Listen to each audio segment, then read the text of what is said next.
وقت ہمارے ساتھ جناب ہمارے جناب بلادری کے جناب رفیق بٹ صاحب جو یو کے سے آئے ہیں. جناب آئیں ان سے بات کرتے ہیں کہ ان کو پاکستان آیا کیسا لگا. جی السلام علیکم. السلام کیا حال ہے جناب ٹھیک ہو؟ شکر ہے. اور جناب کیسے ہو تسی جناب؟ لاکھ لاکھ شکر.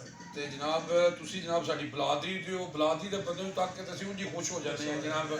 ਤੇ ਜਨਾਬ ਤੁਸੀਂ ਇਹ ਦੱਸੋ ਕਿ ਤੁਸੀਂ ਕੀ ਮਹਿਸੂਸ ਕਰਦੇ ਹੋ ਪਾਕਿਸਤਾਨ ਆ ਕੇ ਤੇ ਉੱਥੇ ਕਿੰਨਾ ਕੀ ਮਿਸ ਕਰਦੇ ਹੋ, ਕਿਸ ਤਰ੍ਹਾਂ ਕਰਦੇ ਹੋ? ਥੋੜ੍ਹਾ ਜਿਹਾ ਨਾ ਆਪਣੇ ਜਜ਼ਬਾਤ ਆਵਾਮ ਨਾਲ ਸ਼ੇਅਰ ਕਰੋ. ਇੱਥੇ ਦੀ ਕਿਸੇ ਨੇ ਆਵਾਮ ਜਿਹੜੀ ਆਉਂਦੀ ਜਾਂਦੀ ਰਹਿੰਦੀ ਹੈ ਯਾਰ, ਉੱਥੇ ਨਹੀਂ ਮਿਲਦਾ.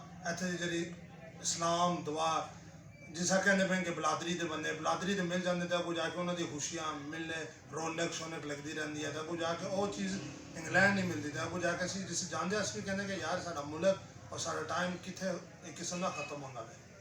ਜੀ ਨਹੀਂ ਅਕਸਰ ਦੇਖੋ ਨਾ ਲੋਕ ਸਾਡਾ ਜਿਹੜਾ ਨਾ ਮੀਡੀਆ ਪਾਕਿਸਤਾਨ ਨੂੰ ਜਿਹੜਾ ਨਾ ਉਹ ਗਲਤ ਜਿਹੜਾ ਨਾ ਦੱਸਦੇ ਨੇ.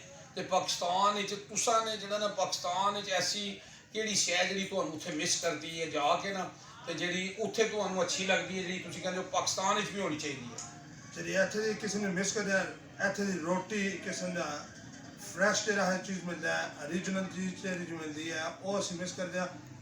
ਉੱਥੇ ਦਾ ਕਿਸਮ ਕਾਨੂੰਨੀ ਉਹ ਇੱਥੇ ਆ ਜਾਵੇ ਤਾਂ ਜਨਾਬ ਇਹ ਵੀ ਮੁਲਕ ਕਿਸਮ ਦਾ ਸੈੱਟ ਹੋ ਜਾਏ. ਇਹ ਵੀ ਮੁਲਕ ਮਾਸ਼ਾਅੱਲਾ ਬਹੁਤ ਅੱਛਾ ਚੱਲਦਾ ਵੀ ਜਿਸ ਸਾਨੂੰ ਐਕਸਪੀਰੀਅੰਸ ਦਿੱਤਾ. ਨਹੀਂ ਮਸਲਾ ਤੁਸੀਂ ਇਹ WhatsApp ਇਹ ਕਹਿਣਾ ਚਾਹੁੰਦੇ ਹੋ ਕਿ ਅਗਰ ਉਹ ਕਾਨੂੰਨ ਇੱਥੇ ਆ ਜਾਏ ਤਾਂ ਫਿਰ ਤੁਸੀਂ ਇੱਥੇ ਹੀ ਆ ਜਾਓ? ਇੱਥੇ ਆ ਗਏ ਅਸੀਂ.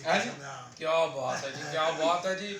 ਲੋ ਜੀ ਰਫੀਕ ਭੱਟ ਸਾਹਿਬ ਕਹਿ ਰਹੇ ਨੇ ਕਿ ਅਗਰ ਕਾਨੂੰਨ ਜਿਹੜਾ ਉੱਥੇ ਕਾਨੂੰਨ ਹੈ ਨਾ ਉਹ ਜਿਹੜਾ ਆਵਾਮ ਨੂੰ ਤਹਫਜ਼ ਹੈ ਨਾ ਉੱਥੇ ਅਗਰ ਸਾਡੇ ਪਾਕਿਸਤਾਨ ਵਿੱਚ ਹੋ ਜਾਏ ਤਾਂ ਰਫੀਕ ਭੱਟ ਸਾਹਿਬ ਕਹਿੰਦੇ ਨੇ ਕਿ ਮੈਂ ਵੀ ਪਾਕਿਸਤਾਨ ਵਿੱਚ ਹੀ ਸੈਟਲ ਹੋ ਜਾਵਾਂਗਾ.